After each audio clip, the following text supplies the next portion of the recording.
පිරිමියෙක් මේ බණට කහන්න මෙතන නැවැත්තුවොත් සංසාරේ කොළ ස්ත්‍රියක් රැකපු පිනකටමයි මෙතන නවත්තන්නේ. යසෝදරා උත්තමාගේ ඥානභාවී වගේ එකක්. සංසාරයේ අනිවාර්යෙන් ස්ත්‍රියකට නම් පතිවෘතාව රැකපු පිනෙන්මයි මේ බණට කහන්න මෙතන නවත්තන්නේ. යසෝදරා රහත් තිරණිය යම් ගෙදරක වැඳුම් ලබනවාද ඒ ගෙදර තමයි ශ්‍රියා කාන්තාව වෙන්නේ. ඒ ගෙදර තමයි ශ්‍රියා කාන්තාව වෙන්නේ.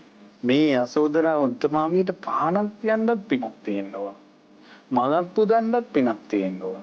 කොල්ලනේ වැඳපල්ලා. මේ උත්තමාවියට නිකන් ඔය කෙල්ලන්ට වැඳ වැඳ ඉන්න වෙලාව. ෆොටෝ එකක් තියාගෙන වැඳපල්ලා දවසට 100 වතාවක්.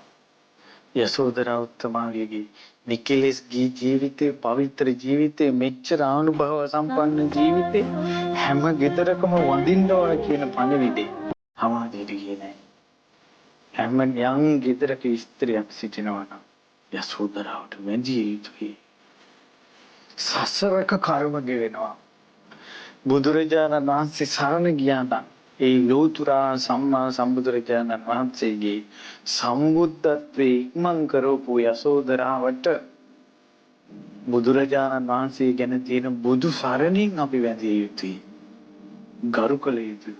සියලු පිරිමින් යසෝදරාවට වැඳිය යුතුයි. පහනක් ලැබිය යුතුයි. පැන් ටිකක් ලැබිය යුතුයි.